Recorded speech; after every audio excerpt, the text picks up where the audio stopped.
भारत की रक्षा क्षमताएं अब केवल घरेलू सुरक्षा तक सीमित नहीं हैं, बल्कि वैश्विक स्तर पर भी अपनी धाक जमा रही हैं। खासकर चीन के पड़ोसी देशों के लिए जो उसकी आक्रामक नीतियों से तंग आ चुके हैं। हाल ही में भारत द्वारा फिलीपींस को अपने हल्के लड़ाकू विमान तेजस मार्क 1A की पेशकश ने चीन के लिए एक नई चुनौती खड़ी कर दी है।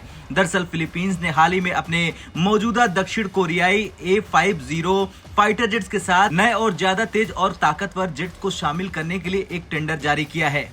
इस टेंडर की कुल लागत 5.3 से 7.1 बिलियन डॉलर तक हो सकती है, जो इसे एक महत्वपूर्ण डील बनाती है। भारत ने इस मौके को भुनाते हुए अपने हल्के लड़ाकू विमान यानी LCA तेजस मार्क 1A की पेशकश की है, जो न केवल उच्च तकनीकी क्षमताओं से लैस है, बल्कि इसकी कीमत भी प्रतिस्पर्धी है।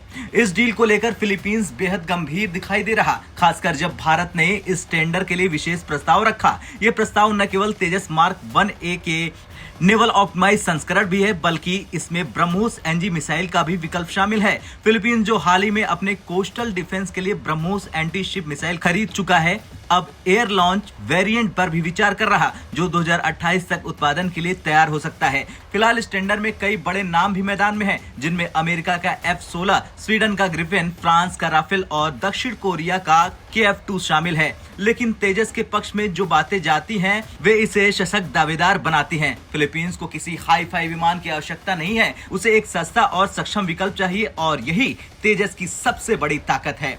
तेजस की कीमत इन सभी फाइटर जेट्स में सबसे कम है, जो फिलीपींस के लिए आर्थिक रूप से बहुत महत्वपूर्ण है। इसके अलावा भारत की ओर से 4 से 5 साल की भुगतान शर्तें भी इस डील को और आकर्षक बनाती है। भारत ने यह भी संकेत दिया है कि कुछ भुगतान बटर सिस्टम के तहत भी किया जा सकता है, जिसमें दोनों देशों के बीच वस्तु विनिमय की संभावनाएं हैं। भारतीय सेना में भी तेजस मार्क 1A की संख्या आने वाले समय में 100 से ज्यादा हो सकती है, जो इसकी विश्वसनीयता को और बढ़ाती है। हाल ही में हुए युद्धाभ्यास में तेजस ने राफेल जैसे फाइटर जेट को ट्रैक किया, जिससे उसकी क्षमताओं का प्रदर्शन हुआ और ये एक मजबूत दावेदार के रूप में उभरकर सामने आ चुका है।